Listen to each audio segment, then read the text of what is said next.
Vamos a ir a la palabra en Hebreos 12, del 18 al 29. Estamos todos ahí, los niños también con sus Biblias. Por favor, los padres pueden ayudarles para que ubiquen los textos.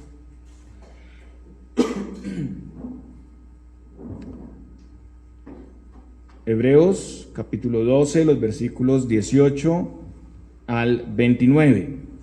Porque no os habéis acercado al monte que se podía palpar y que ardía en fuego, a la oscuridad, a las tinieblas y a la tempestad, al sonido de la trompeta y a la voz que hablaba, la cual los que la oyeron rogaron que no se les hablase más, porque no podían soportar lo que se ordenaba. Si aún una bestia tocar el monte, será apedreada o pasada con dardo. Y tan terrible era lo que se veía, que Moisés dijo: estoy espantado y temblando, sino que os habéis acercado al monte de Sión, a la ciudad del Dios vivo, Jerusalén la celestial, a la compañía de muchos millares de ángeles, a la congregación de los primogénitos que están inscritos en los cielos, a Dios, el juez de todos, a los espíritus de los justos hechos perfectos, a Jesús, el mediador del nuevo pacto, y a la sangre rociada, que habla mejor que la de Abel. Mirad que no desechéis al que habla, porque si no escaparon aquellos que desecharon al que los amonestaba en la tierra, mucho menos nosotros, si desecháremos al que amonesta desde los cielos, la voz del cual conmovió entonces la tierra, pero ahora ha prometido diciendo: a una vez, y conmoveré no solamente la tierra, sino también el cielo. Y esta frase, aún una vez, indica la remoción de las cosas movibles como cosas hechas, para que queden las inconmovibles. Así que recibiendo nosotros un reino inconmovible, tengamos gratitud y mediante a ella sirvamos a Dios, agradándole con temor y reverencia, porque nuestro Dios es fuego consumidor. Oremos. Padre celestial, como siempre queremos pedirte y suplicarte que nos hables, que nos instruyas, que trates con nuestro corazón, Señor Dios, que podamos ser amonestados, exhortados, consolados, animados en tu evangelio, que podamos verte a ti, Señor Jesucristo, con toda claridad y tu gracia para nosotros. Te lo pedimos, Señor, en Cristo Jesús. Amén. Podemos sentarnos, hermanos.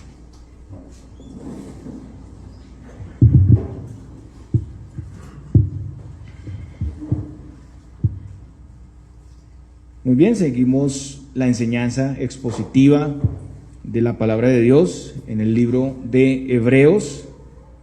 Y como hemos visto, los hebreos pues habían tenido ya un historial de fidelidad, pero después de un tiempo estaban más bien paralizados, estancados, perezosos, estaban a punto de abandonar la fe. Y habían llegado a tal punto que ya no veían la superioridad de Cristo y su obra, sino que estaban inclinándose a ver más grande lo que era figura y sombra en el Antiguo Testamento, todas las ritualidades del templo, la fe judía, todo lo que ellos tenían antes. Y como hemos visto, para contrarrestar esto, el autor presenta la superioridad de Cristo y su ministerio sobre todo el Antiguo Testamento y expone ampliamente la obra del Señor en el Nuevo Pacto. Después de hablar del Nuevo Pacto y las grandes bendiciones que trae, desde el capítulo 10-19, como hemos visto, se inicia una nueva sección que es mayormente exhortativa, donde el autor llama a los hebreos para atender a las responsabilidades que se desprenden de ese nuevo pacto. Y hay exhortaciones a acercarnos con confianza, a mantenernos firmes, a estimularnos al amor, a las buenas obras, a no dejar de congregarnos. Y también encontramos fuertes advertencias para los que perseveran en la maldad, los que apostatan de la fe. Y era un llamado preventivo para estas personas, para que no llegaran a ese punto, no dieran un paso atrás, comparando la vida cristiana también como una carrera donde tenemos que implementar una perseverancia constante. Debemos correr con paciencia para alcanzar la meta. Y como ya vimos, el autor presenta una serie de ejemplos de perseverancia, de fe en el Antiguo Testamento. Personas que eran como nosotros, que a pesar de su debilidad, de su pecado, ellos vencieron poniendo la mirada en el Señor y recibieron aquí un lugar de honor y renombre, recibieron salvación en el Señor. Pero los hebreos y nosotros pues somos mucho más privilegiados, porque a diferencia de todos estos antepasados tenemos el cumplimiento de Cristo y disfrutamos ya de bendiciones mucho más amplias que las que tenían en el Antiguo Testamento. Como hemos visto hasta aquí, con la metáfora que hace el autor sobre la carrera, el Señor nos llama a vivir diligentemente la vida cristiana, poniendo los ojos en la obra de Cristo, en su galardón, y dependiendo completamente de sus provisiones para vencer. En cuanto a la disciplina, como vimos, se nos llama a no menospreciarla, a someternos, a soportar ese trato de Dios para estar cada vez mejor preparados para avanzar en esa carrera. Se nos llama como iglesia para dejar esa parálisis y decaimiento en la vida cristiana. Se nos llama para ser restaurados y evitar llegar al desvío. Estamos a tiempo para ser tratados y para ser restaurados. Se nos llama para seguir con todos la paz y la santidad sin la que nadie verá a Dios. Toda la iglesia trabajando juntos como un cuerpo, supervisándonos, evitando que alguno se desvíe y abandone definitivamente a Cristo. Pero también se nos llama a estar alerta, se nos llama a actuar sobre los que ya han rechazado la gracia de Dios, y esas personas pueden estorbar el camino y contaminar a otros. Pero algunos podrían pensar hasta aquí, y de manera equivocada, que este llamado a la diligencia y a la perseverancia en la carrera es inferior al Antiguo Testamento, como estaban pensando los hebreos, ¿no? Que si no ven señales portentosas, ritualidades gloriosas, pues no es algo tan importante. De hecho, los hebreos estaban viendo a Cristo como inferior, al mismo Cristo como inferior al Antiguo Testamento. Pero como vimos en esta carta, que es una carta sermón, el autor muestra la supremacía de Cristo y su obra sobre todas las cosas. Esta carta habla de lo que es superior, lo que es mayor, lo que es pleno, lo que es completo. Entonces, hermanos, lo que vemos aquí para los hebreos y nosotros es una exhortación para valorar lo que tenemos el día de hoy como iglesia en Cristo. Es un llamado a entender que nos hemos acercado a bendiciones más plenas y permanentes, y por esa razón deberíamos mostrar mayor reverencia y perseverancia, para no menospreciar la voz del Señor, a atender a sus llamados. Entonces el autor hace aquí un contraste, y ese contraste es la comparación entre el monte Sinaí y el monte Sión. Eso está en los versículos 18 al 21. Y aquí se hace referencia al libro del Éxodo en el capítulo 19, cuando el pueblo, después de 3 meses de salir de Egipto, llega ahí al monte Sinaí, y ellos acampan en el monte, delante del monte, y Moisés va a la presencia de Dios, recibe palabras para darlas al pueblo. Vaya conmigo al libro de Éxodo en el capítulo 19, los versículos 4 al 6. Éxodo 19, del 4 al 6.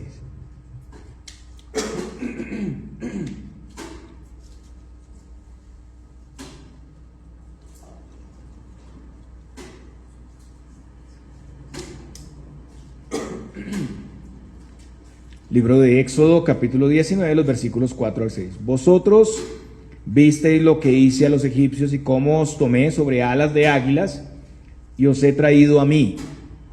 Ahora pues, si diereis oído a mi voz y guardareis mi pacto, vosotros seréis mi especial tesoro sobre todos los pueblos, porque mía es toda la tierra. Y vosotros me seréis un reino de sacerdotes y gente santa. Estas son las palabras que dirás a los hijos de Israel.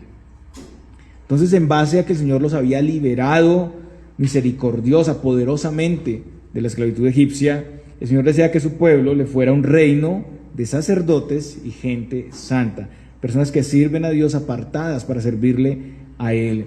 Luego Moisés llama a los ancianos y expone delante de ellos lo dicho por el Señor, y el pueblo responde algo. Éxodo 19, versículo 8, en la parte B dice: todo lo que Jehová ha dicho, haremos. Después Moisés comunica la respuesta que da el pueblo al Señor, y después de eso el Señor les dio una lección sobre las dimensiones de lo que era acercarse a Él. Y eso implica el compromiso, un compromiso solemne de vivir para Él en un pacto, donde Dios ha tenido benevolencia con su pueblo, ya lo vimos, sacándolos de Egipto poderosamente, pero donde Dios también espera lealtad para guardar ese pacto, y donde hay serias consecuencias al romperlo. Noten ustedes que ya Israel había sido redimido, ya había sido sacado de Egipto, ya había ocurrido la Pascua y todo lo demás. Pero ahora el Señor quiere que ellos vivan para Él, que sean leales a ese pacto, que no rompan ese pacto, porque van a haber consecuencias. Y después el Señor da instrucciones. El Señor vendría en una nube espesa, Éxodo 19:9, ustedes pueden seguirme ahí en el texto. Ellos debían santificarse, Éxodo 19:10. Al tercer día Dios descendería a ojos de todo el pueblo sobre el monte Sinaí, versículo 11. Y el pueblo debía tener un límite, no podían subir ni tocar los límites del monte sin morir. Cualquiera que lo tocara con la mano sería apedreado o asaeteado. Eso está en los versículos 12 al 13 del capítulo 19. Solo cuando sonara largamente la bocina, ellos podían subir al monte, versículo 13. Y así sucedió todo, hermanos. El autor de Hebreos dice que el monte palpable ardía en fuego.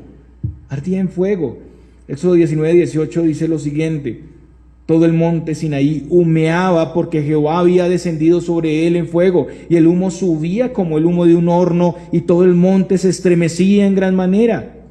El autor habla de oscuridad, tinieblas y tempestad. Hebreos 12, voy a leer el versículo 12:18, habla sobre esto, y Éxodo 19:16 dice: aconteció que al tercer día, cuando vino la mañana, vinieron truenos y relámpagos y espesa nube sobre el monte, y sonido de bocina muy fuerte, y se estremeció todo el pueblo que estaba en el campamento.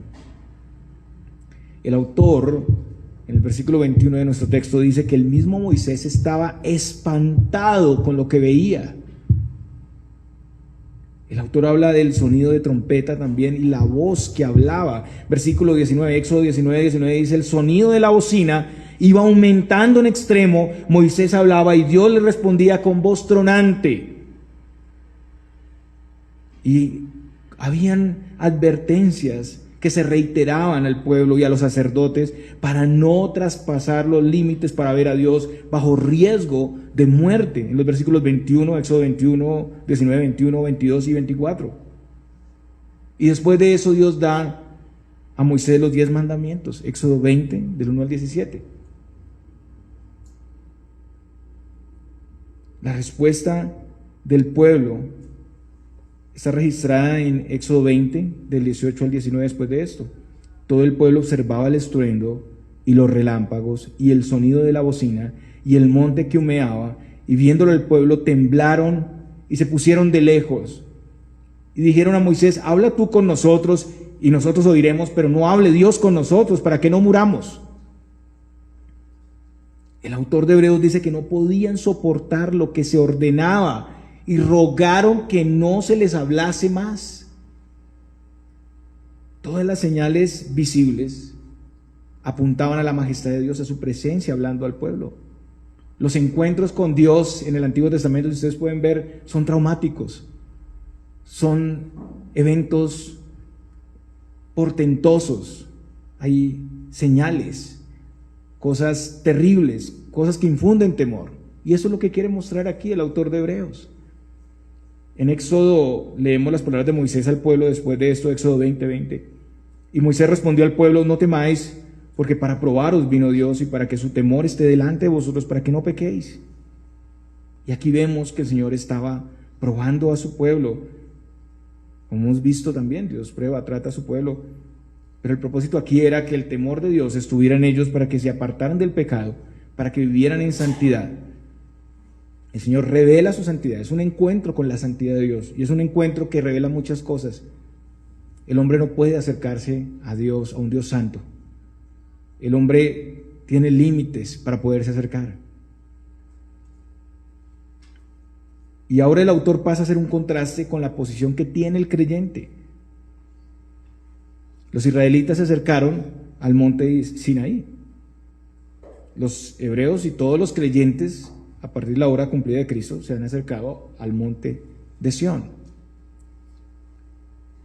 Y el autor dice en Hebreos 12:22, sino que os habéis acercado al monte de Sión, a la ciudad del Dios vivo, Jerusalén la celestial, a la compañía de muchos millares de ángeles.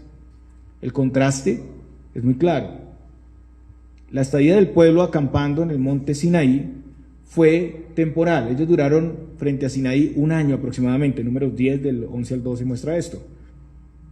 Ahí, ¿qué sucedió? Ahí se dieron estos eventos que estamos enseñando, los 10 mandamientos, la construcción del tabernáculo, el establecimiento del sacerdocio, las ofrendas, y se establecieron las diferentes fiestas. Eso está registrado en Éxodo 19 hasta el número 10. Luego el pueblo continuó el peregrinaje en las jornadas por el desierto, números 10 al 21 registra eso, y el tabernáculo era el lugar designado para los sacrificios y la adoración. Después tenemos la conquista de Jerusalén por el rey David. El monte Sión es el punto más alto en la ciudad de Jerusalén. Recordemos que la ciudad era defendida por un pueblo, los jebuseos, y esto era una fortaleza que se pensaba que era impenetrable. Tiempo atrás Israel había desobedecido en expulsar a los cananeos de ese lugar, pero David logró conquistar esa fortaleza entrando a través de un sistema de acueducto que tenían ellos. Después David, entonces hay conquista y después trae el arca a Jerusalén, y en ese lugar después es construido el templo, como sabemos. El Señor estableció ese lugar para que estuviera su santuario ahí, un lugar de reunión para todo el pueblo. Lo vemos en 2 de Crónicas 6:6. Mas a Jerusalén he elegido para que en ella esté mi nombre, y a David he elegido para que esté sobre mi pueblo Israel. Después entonces de la conquista por David, la ciudad llegó a llamarse la ciudad de David, pero los poetas y los profetas utilizaron el nombre de Sión, como lo vemos en los Salmos, Salmo 99:2, por ejemplo. Luego, en el año 70, el templo y la ciudad fueron destruidos y fueron saqueados. Como el Señor lo había profetizado, no quedó piedra sobre piedra. Entonces la tierra prometida, el santuario en Jerusalén, eran figura de algo mayor, de la Jerusalén celestial, la ciudad donde Jesús, el mediador del nuevo pacto, mora. Eso fue anunciado incluso desde el Antiguo Testamento. Salmos 2, del 6 al 7 dice: pero yo he puesto mi rey sobre Sión, mi santo monte, yo publicaré el decreto. Jehová me ha dicho: mi hijo eres tú, yo te he engendrado hoy. Esta también era la ciudad que esperaban los antepasados. En Hebreos 11:10 dice: porque esperaba la ciudad que tiene fundamentos, cuyo arquitecto y constructor es Dios. Y los versos 13 al 16 del mismo capítulo 11 en Hebreos, dice: conforme a la fe murieron todos estos sin haber recibido lo prometido, sino mirándolo de lejos y creyéndolo y saludándolo y confesando que eran extranjeros y peregrinos sobre la tierra. Porque los que esto dicen claramente dan a entender que buscan una patria. Pues si hubiesen estado pensando en aquella de donde salieron, ciertamente tenían tiempo de volver, pero anhelaban una mejor, esto es celestial, por lo cual Dios no se avergüenza de llamarse Dios de ellos, porque les ha preparado una ciudad. El monte Sión es la ciudad de Dios, la Jerusalén celestial que permanece y que se manifestará plenamente al final de los tiempos, como lo vemos en Apocalipsis. Vaya conmigo a Apocalipsis capítulo 21, en los versículos 1 al 3. Apocalipsis 21, del 1 al 3.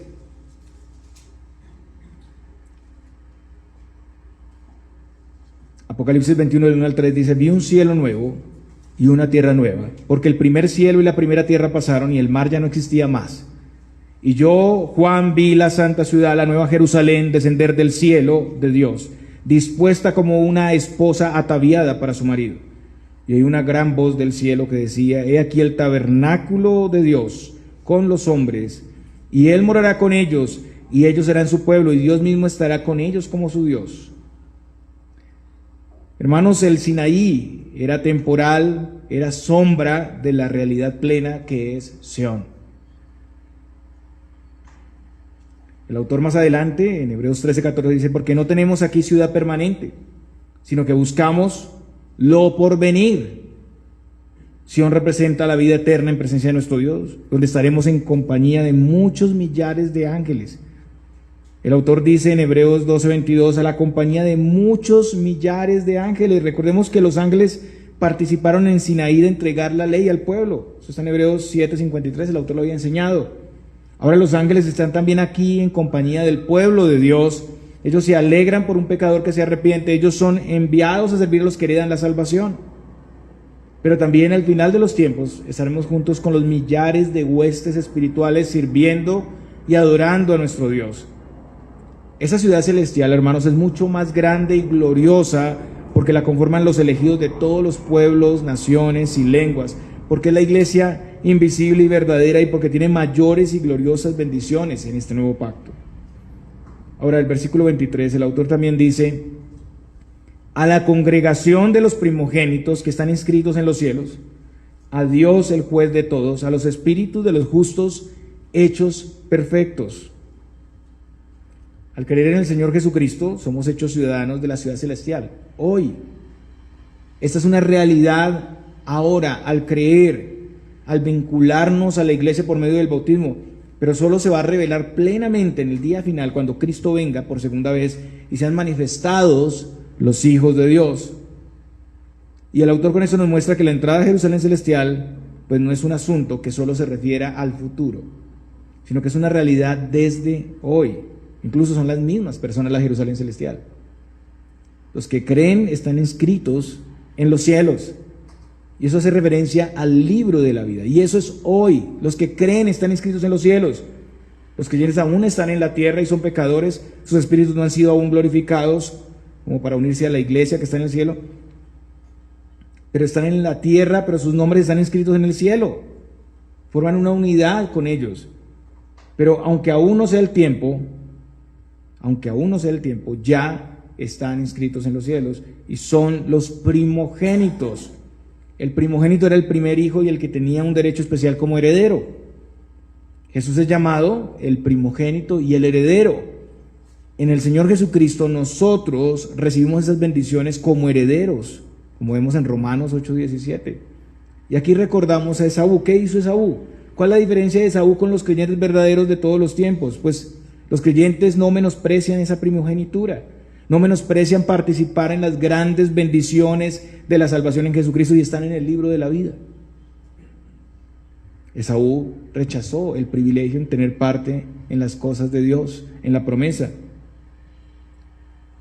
El texto también dice, a Dios el juez de todos, versículo 23.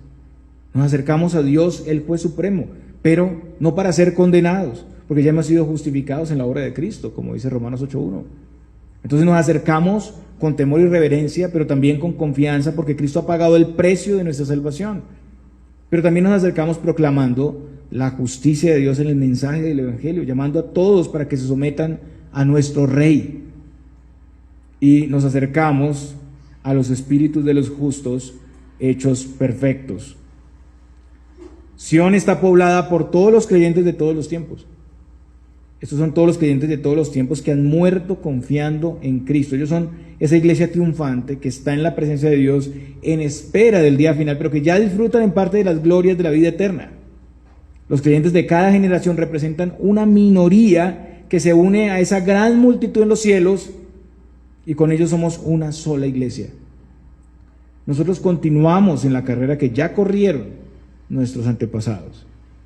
Y el versículo 24 dice, a Jesús el mediador del nuevo pacto y a la sangre rociada que habla mejor que la de Abel. Y hermanos, aquí el autor en primer lugar muestra que toda esta gran provisión es en base a la obra del Señor para nuestra salvación. Él es el mediador del nuevo pacto. En el monte Sinaí, Moisés sirvió como mediador entre Dios y el pueblo.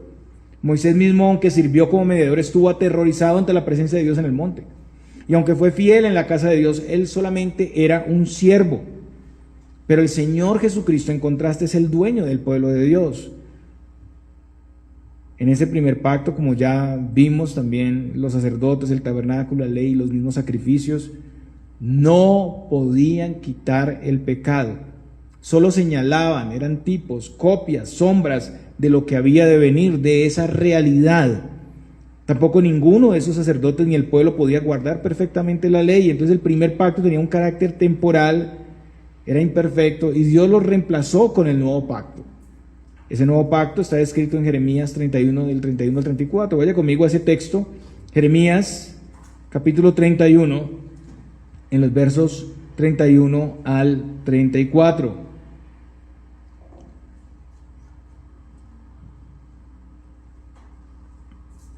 Pero este es el pacto que haré con la casa de Israel después de aquellos días, dice Jehová. Daré mi ley en su mente y la escribiré en su corazón, y yo seré a ellos por Dios y ellos me serán por pueblo. Y no enseñará más ninguno a su prójimo ni ninguno a su hermano diciendo, conoce a Jehová, porque todos me conocerán, desde el más pequeño de ellos hasta el más grande, dice Jehová, porque perdonaré la maldad de ellos y no me acordaré más de su pecado. En primer lugar, como ya hemos estudiado ampliamente, este primer pacto está conectado con el nuevo pacto.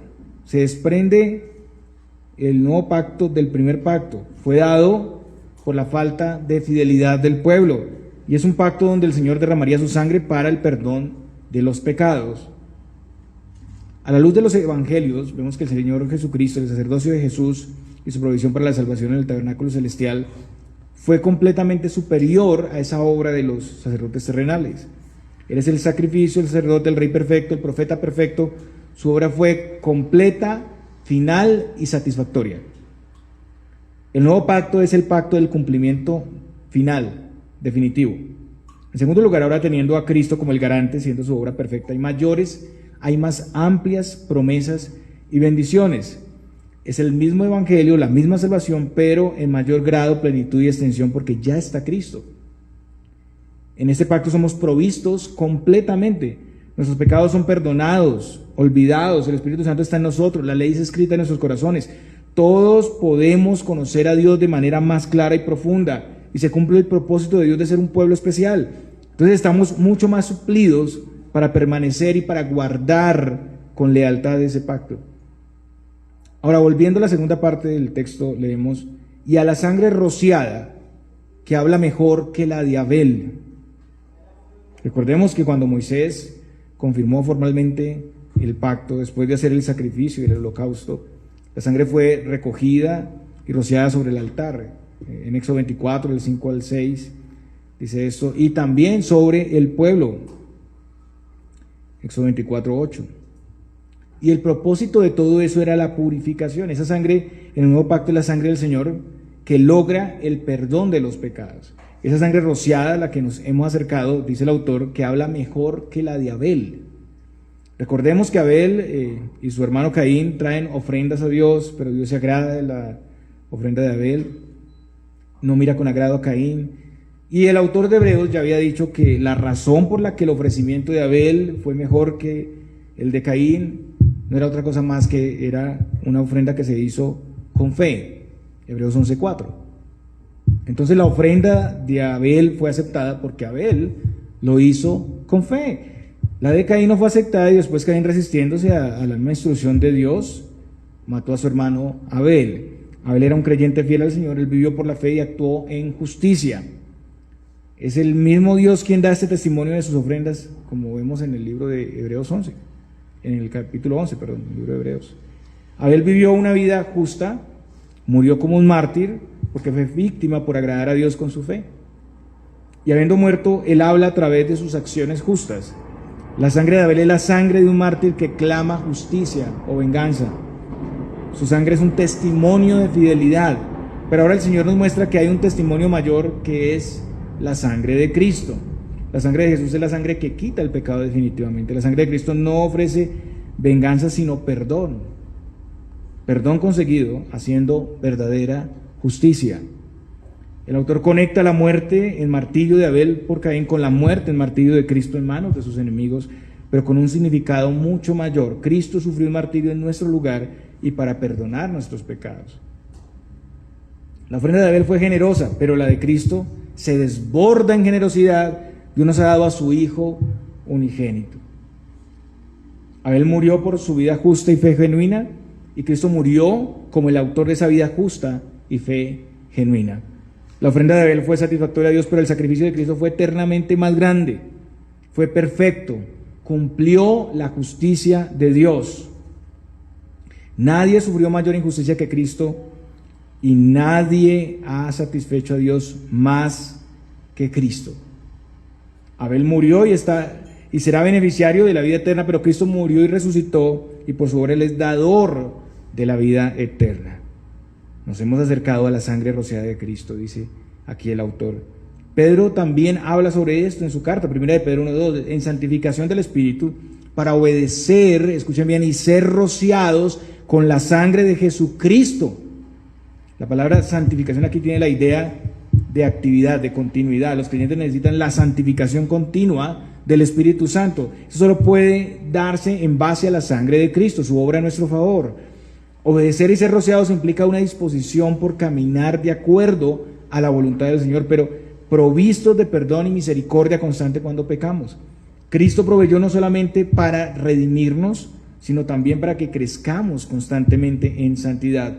Entonces nos hemos acercado a la gran provisión de la sangre de Cristo, que trae una santificación constante a nuestras vidas. Y al acercarnos a Cristo nos acercamos a la vida santa que Él desea para nosotros y a la provisión para vivir en esa vida santa. Pero a diferencia, hermanos, de los israelitas, tenemos más amplias y mejores provisiones. Tenemos el Espíritu Santo con nosotros, tenemos un sumo sacerdote, y por eso mismo tenemos un mayor acceso, un más pleno acceso a Dios, con confianza, seguridad y perdón. Lo que pasaba en Sinaí era que no había acceso a Dios, no había acceso. Y la obra del Señor no es superficial ni externa, sino que purifica nuestras conciencias. A partir de todo eso, el autor exhorta a los hebreos y a nosotros, y empieza la exhortación, versículo 25. Mirad que no desechéis al que habla. Ese es un llamado primero para identificar al que habla. ¿Quién es el que habla? El que habla es el Señor Jesucristo, es el mediador del pacto y el que amonesta desde los cielos. Es un llamado a no rechazar sus palabras, a no dejar de escuchar y obedecer sus llamados. Él es superior a los ángeles, es superior a Moisés, a todos los profetas y a todos los líderes y a todo lo que él levantó en el Antiguo Testamento como figura y sombra. Dice el autor, porque si no escaparon aquellos que desecharon al que los amonestaba en la tierra, mucho menos nosotros, si desecharemos al que amonesta desde los cielos. El autor ya había hablado de esto antes. Si miramos Hebreos 2, del 2 al 3, y Hebreos 10, 28, Hebreos 2, del 2 al 3, dice, porque si la palabra dicha por medio de los ángeles fue firme, y toda transgresión y desobediencia recibió justa retribución, ¿cómo escaparemos nosotros si descuidamos una salvación tan grande? De nuevo, no pensemos que en el nuevo pacto tenemos menos responsabilidad. También en Hebreos 10, 28, el que viola la ley de Moisés por el testimonio de 2 o 3 testigos muere irremisiblemente.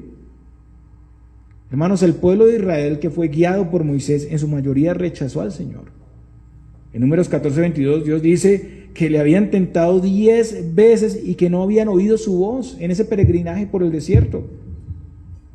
Ellos tentaron a Dios poniendo en duda que estuviera con ellos, menospreciando lo que les hablaba, lo que les daba, atacando a sus líderes, acusándole de llevarles a morir, de mentir en sus promesas. Rechazaron la tierra que Dios les fue dada, la menospreciaron y recibieron serias consecuencias. No pudieron entrar en la tierra prometida. Solo Josué y Caleb, los menores de 20 años, los demás quedaron tendidos en el desierto. Dios no se agradó de ellos. Ellos no se daban cuenta que al rechazar la palabra de Dios dada por Moisés, rechazaban a Dios. ¿Y no es lo que pasa hoy en día también? Las personas piensan que porque la palabra de Dios enseñada por ministros no tiene importancia. Si no hay una voz audible, poderosa, tronante, que venga y me hable, o alguien que se me aparezca, o una señal portentosa, entonces, ay, sí voy a creer. Ni siquiera así. Ni siquiera así. Si las personas que pecaron desobedeciendo a Moisés no escaparon del castigo, mucho menos los que desobedecen y rechazan al Señor con una revelación ya plena y completa. El autor dice mucho menos.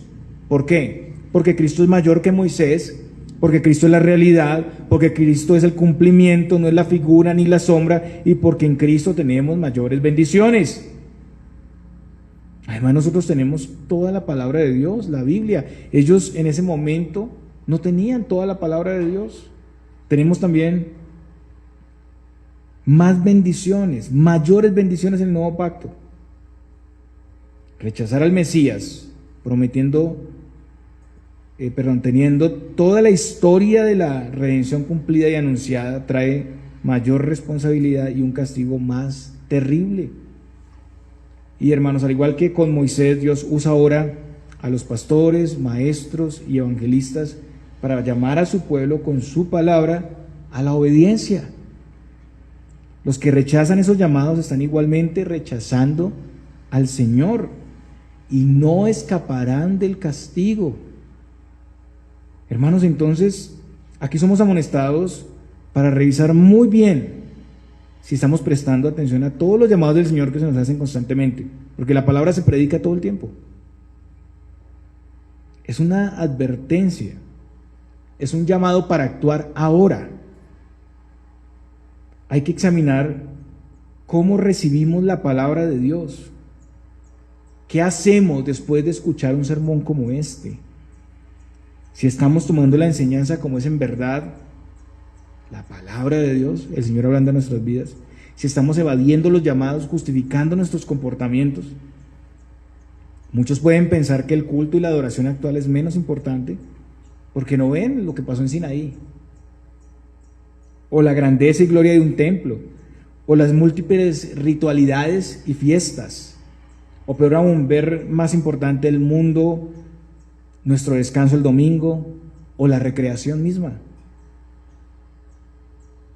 Pero hermanos, nos hemos acercado verdaderamente a la ciudad de Dios, donde Él es el Rey y Juez del universo, la ciudad donde por Cristo podemos venir confiados, donde Él nos habla y por su mediación y gracia le podemos oír, donde Él se hace presente por su Espíritu sin consumirnos, como en Sinaí, donde Él nos gobierna y consuela. Y todo esto lo recibimos a costa de su propia vida entregada en la cruz del Calvario. Miren Sinaí, las personas no podían acercarse, no podían ni siquiera escuchar la palabra de Dios. Imagínense un culto así, donde venimos a escuchar la palabra de Dios y la adoración y no soportamos el sonido poderoso y grandioso de Dios. Pues Cristo nos ha hecho cercano a Dios. Él es el camino al Padre. Él se ha revelado a nosotros para que lo podamos conocer, pero la gente no quiere. Las personas no quieren venir a Cristo y no quieren suplirse de Él. Se suplen de otras cosas, se suplen del mundo, pero no quieren suplirse del que da vida eterna, del que es accesible hoy. ¿Cómo usted podría menospreciar esto? ¿Cómo podría rechazar su voz? Tengamos mucho cuidado, hermanos, de rechazarlo, menospreciando su enseñanza, su culto, su servicio, su disciplina. Miremos la santa convocación del Sinaí. Todos tenían que estar a tiempo para adorar al Señor. Eso no es negociable. Tengamos cuidado de cambiar la verdad por lo religioso, por lo temporal de este mundo. Cualquiera que escuche sus palabras y las rechace, se está exponiendo al juicio de Dios. No, es que yo soy parte de la membresía, es que yo ya fui bautizado, es que yo ya llevo muchos años en el cristianismo. No, se está exponiendo al juicio de Dios, se está exponiendo a enfrentar a ese Dios, el mismo Dios que está en Sinaí, donde la montaña humeaba y era fuego lo que había ahí. Versículo 26, la voz del cual conmovió entonces la tierra. La voz que conmovió la tierra fue la voz de Dios en el monte Sinaí. Éxodo 19:18 dice, todo el monte se estremecía en gran manera, conmovió, se estremecía, temblor. Éxodo 19:19 dice, el sonido de la bocina iba en aumento, en extremo. Moisés hablaba y Dios le respondía con voz tronante. La voz no pudo ser soportada por el pueblo. Moisés y el pueblo tuvieron temor. Versículo 26, pero ahora ha prometido diciendo, aún una vez y conmoveré no solamente la tierra, sino también el cielo. Escuchen bien. Y aquí se refiere a un texto del Antiguo Testamento, el profeta Ageo, donde vemos que además de la tierra, el Señor conmoverá el cielo. Ageo 2, del 6 al 7. Porque así dice Jehová de los ejércitos. De aquí a poco, yo haré temblar los cielos y la tierra, el mar y la tierra seca. Y haré temblar a todas las naciones y vendrá el deseado de todas las naciones y llenaré de gloria a esta casa, ha dicho Jehová de los ejércitos. Hermanos, la tierra tembló cuando Cristo murió y resucitó. En Hechos 2:2 vino del cielo un estruendo y se les aparecieron lenguas como de fuego que se sentaron sobre los apóstoles. Todo esto lo vemos en la historia como inicios de lo que habrá de venir al final. Joel también lo profetiza. Pero aquí se habla principalmente al final de los tiempos donde el Señor conmoverá los cielos y la tierra. Y este efecto portentoso será en todas las naciones, en todo el universo. Él es el deseado de las naciones. Esto tiene que ver con la segunda venida de Cristo. Él vendrá por los suyos, su casa, y los glorificará. En el Sinaí, hermanos, hubo un encuentro con Dios y con su santidad que fue rodeado de muchas señales portentosas. Al fin habrá un encuentro con Dios y su santidad, pero todo será conmovido. No solamente la tierra, sino los cielos, las estrellas, el espacio, todo lo que hay será transformado y conmovido. Señales similares a Sinaí, pero incluso más portentosas, universales. Marcos 13, del 24 al 27 dice, pero en aquellos días, después de aquella tribulación, el sol se oscurecerá y la luna no dará su resplandor, y las estrellas caerán del cielo y las potencias que están en los cielos serán conmovidas. Entonces verán al Hijo del Hombre que vendrá en las nubes con gran poder y gloria. Y entonces enviará sus ángeles y juntará a sus escogidos de los cuatro vientos, desde el extremo de la tierra hasta el extremo del cielo. Esas señales catastróficas traerán un cambio dramático a la tierra y a todo el universo. Entonces el mundo se tornará en un lugar inestable y destructivo. De repente todo es tinieblas, el sol, las estrellas ya no cumplen su función. Todo lo que Dios ha dado para proveer protección, provisión y cuidado es quitado. Lucas 21:25 dice, y en la tierra angustia de las gentes confundidas a causa del bramido del mar y de las olas, desfalleciendo los hombres por el temor y la expectación de las cosas que sobrevendrán en la tierra, porque las potencias de los cielos serán conmovidas. Lucas 21, del 25 al 26. Aquí vemos que aunque en este momento pues no tenemos esas señales portentosas como en Sinaí, un día ante el regreso del Señor sucederán y serán mayores, serán universales y serán definitivas, porque será el fin del mundo. Y este será un momento crítico y catastrófico, un tiempo de confusión y desaliento. Quienes pensaban tener alguna estabilidad en su poder, en su justicia propia, en su arrogancia, en la misma naturaleza, temblarán. El valiente temblará ahí. Descubrirán que no hay manera de escapar, no hay un lugar en la tierra, ni en el mar, ni en el espacio que ofrezca estabilidad.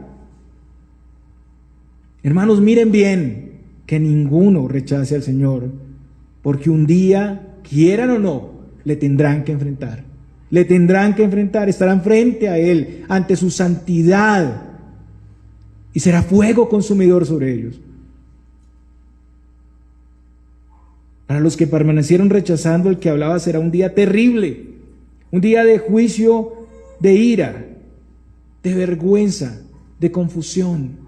Pero para los creyentes que por la gracia de Dios no le rechazaron será un día de gloria y de gozo. Versículo 27, y esta frase aún una vez indica la remoción de las cosas movibles como cosas hechas para que queden las inconmovibles. Aquí el autor está comentando una parte del texto del Antiguo Testamento, aún una vez. Esto, según el autor, indica una transformación o cambio de las cosas movibles a las inconmovibles.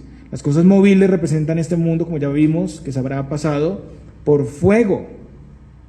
Todo lo que no sea de Cristo y para Cristo será consumido por fuego, será destruido. Los injustos recibirán juicio. La tierra será purificada para ver cielos nuevos y tierra nueva. Las cosas inconmovibles son las que permanecen y no pueden ser conmovidas o cambiadas. Son cielos nuevos y tierra nueva, lo eterno, estable, inamovible, o sea, la promesa del reino eterno permanece sin cambio o transformación. Donde no hay temor ni inestabilidad, sino paz, gozo y plenitud.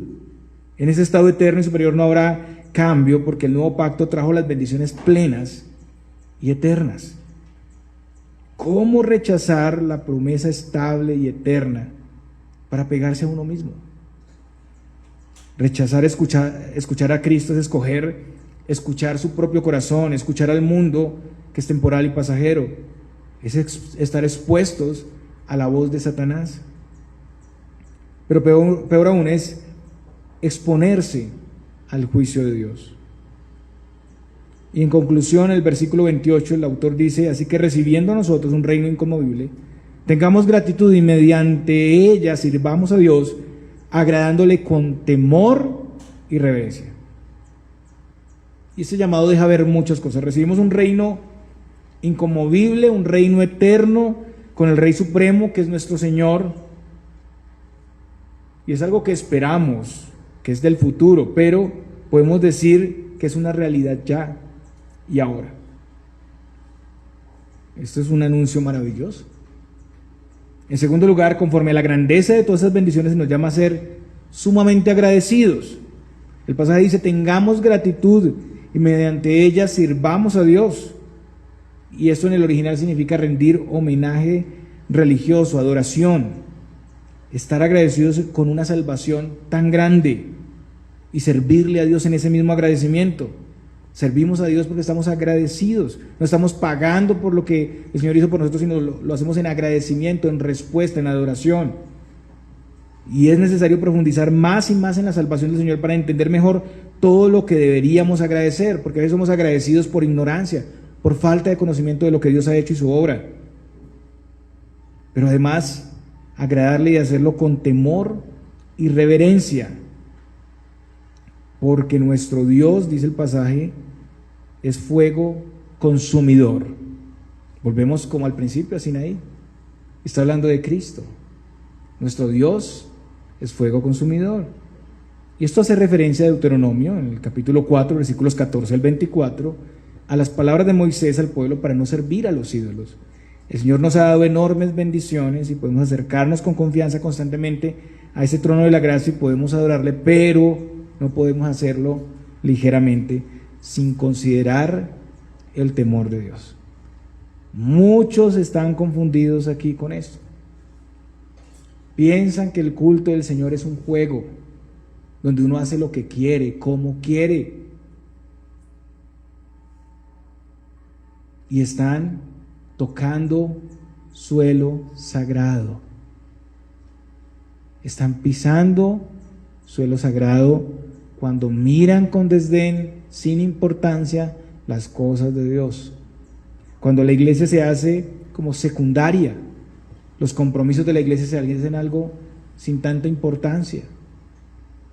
Tienen más compromiso con el mundo, más compromiso con su recreación, con su diversión, con construir un reino aquí en la tierra, con sus trabajos, con sus estudios, con su futuro, que con Cristo.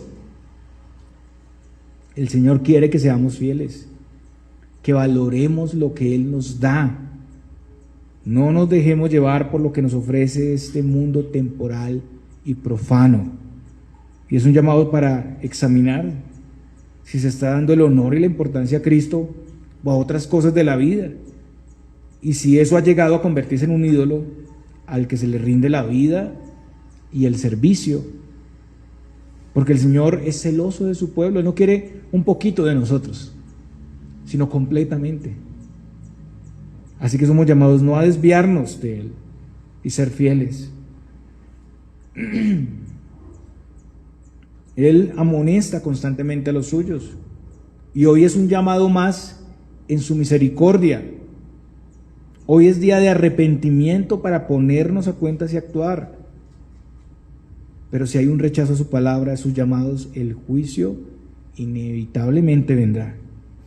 Hay mayor castigo al que rechaza la luz plena, el que rechaza la persona misma del Señor, la provisión final y definitiva para el perdón, el que resiste al Espíritu de gracia. No nos engañemos, hermanos, pensando que hoy las demandas y los llamados del Señor son más flexibles. Que porque los juicios no vienen inmediatamente, nada va a pasar. Tengamos cuidado, porque ese mismo Dios que manifestó su santidad en Sinaí, la va a manifestar y más grandemente en el día final. Y no sabemos el día y la hora, así que estemos preparados. Caminemos con temor y temblor delante de Él. El Salmo 2, versículos 11 al 12 dice: servid a Jehová con temor y alegraos con temblor. Escuchen eso. Sirvan, pero con temor. Y alégrense con temblor. Honrad al Hijo para que no se enoje y perezcáis en el camino, pues se inflama de pronto su ira. Bienaventurados todos los que en Él confían. Tengan cuidado, hermanos. La paciencia de Dios tiene un límite. Y el punto es que no sabemos cuándo el Señor puede dejar a una persona en su endurecimiento, por sus rechazos, por su actitud obstinada. A veces nos acostumbramos a ese tipo de vida. Nos acostumbramos a venir a la adoración y al culto como si fuera cualquier cosa. Ni siquiera nos preparamos para estar en la presencia de Dios. Ni siquiera preparamos a nuestras familias. Debemos explicar a nuestras familias que estamos acercándonos a Dios cuando venimos al culto, que estamos acercándonos al Rey de la Jerusalén celestial, que a través del sacramento y su palabra se hace real para nosotros por su Espíritu. Temblemos, temamos, hermanos, porque es algo serio, porque muchos pueden estar en peligro al subestimar, al menospreciar la gracia de Dios y presentarse ligeramente delante del Señor. No pensemos que vamos a escapar de su escrutinio, de su juicio. No nos acostumbremos a profanar su día. No nos excusemos en cualquier cosa, porque tenemos todas las excusas para el culto, pero nunca para nuestros labores, para nuestro trabajo. Para eso no tenemos excusa. Es más, en este tiempo que nosotros no somos romanistas, pero tenemos días festivos de Semana Santa y el Estado lo aprueba. Deberíamos aprovechar esos tiempos, ¿no? Para profundizar en la palabra de Dios. ¿No ese es el fin con el que dan esos días? No, en ese tiempo queremos evadir totalmente estar y lo justificamos diciendo: no, es que nosotros somos cristianos. Entonces tenemos que hacer menos en ese día porque hacemos mucho en todo el año. Todo el año estamos adorando a Dios, entonces es demasiado sacar un tiempo para recordar, conmemorar su obra. Estamos en vacaciones.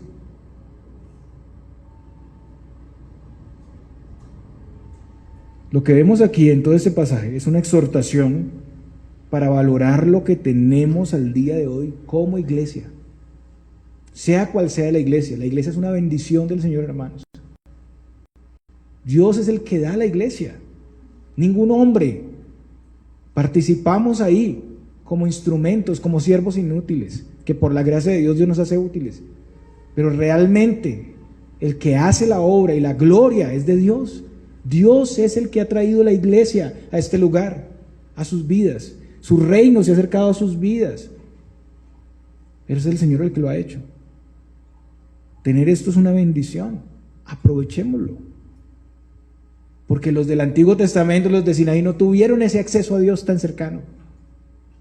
Oremos, porque ellos no tenían una accesibilidad tan cercana al sacerdote. A veces la gente se queja de esa accesibilidad que piensan que no tienen hoy. No, tienen un sumo sacerdote que es Cristo. Tienen acceso pleno a Dios, constantemente, 24 horas. 24/7. Pueden venir en cualquier lugar, no tienen que ir a Jerusalén. Pero nos quejamos a veces de un recorrido a la iglesia. No nos preparamos, es como si fuera algo sin importancia. Por la obra de Cristo consumada, el Evangelio se ha extendido a personas de todas las naciones y lenguas. Eso es una promesa que nos ha alcanzado. Nosotros no éramos israelitas o judíos, pero nos alcanzó su misericordia. Ahora somos adoptados como hijos suyos, familia de Dios. ¡Qué privilegio! Ser hijos, ser tratados como hermanos, familia. El Señor no se avergüenza de llamarnos hermanos. Ahora conformamos un solo pueblo. Él ha hecho de dos pueblos un solo pueblo. El Israel de Dios, judíos y gentiles. En el nuevo pacto vemos que Cristo ha asumido todas las condiciones del pacto y nos ha redimido, proveyéndonos libre acceso al Padre. Por Jesucristo podemos venir a Él en oración, adoración, en cualquier lugar, como ya decía, con confianza, sin temor, como en Sinaí, sin temor, con seguridad en su provisión. Tenemos la revelación completa de las Escrituras, tenemos el Espíritu Santo morando en nosotros, tenemos la iglesia, que es su cuerpo. Y el perdón es una realidad, no es temporal, no tenemos que estar viniendo, como en el Antiguo Testamento, con sacrificios de animales, y un sumo sacerdote que era cambiado, cada vez que moría uno seguía a otro, sino que tenemos un sumo sacerdote que permanece para siempre, y el Señor limpia nuestras conciencias. Él es nuestro sacerdote, profeta y rey. No tenemos en herencia un pedazo de la tierra, sino en los cielos está nuestra herencia. Desde ya y permanentemente hemos sido hechos ciudadanos de la ciudad celestial, hemos sido unidos al número de los elegidos de todos los tiempos.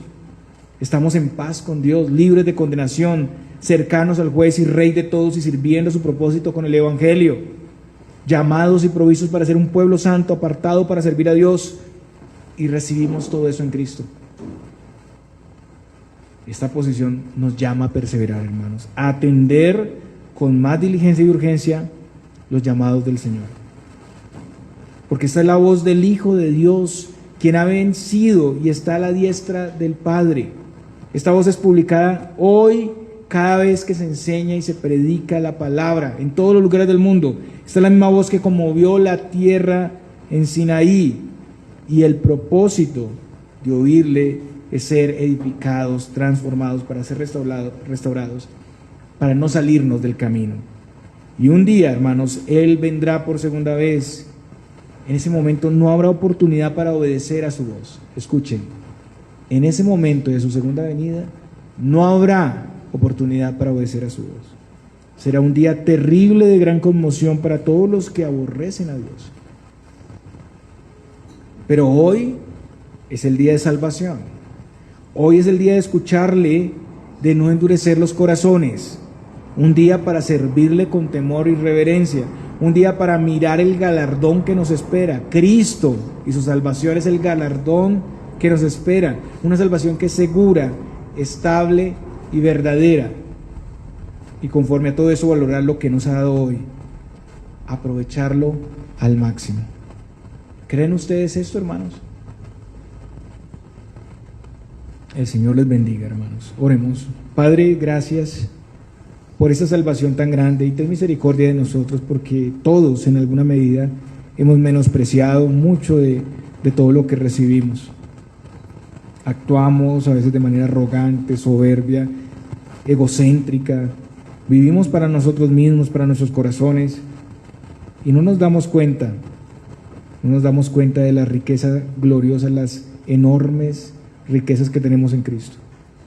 Señor, ayúdanos a ver todas estas bendiciones que nos has dado en el nuevo pacto, a entender estos privilegios, porque si los entendemos no miraríamos nunca atrás ni a los lados, sino seguiríamos adelante mirando a ti.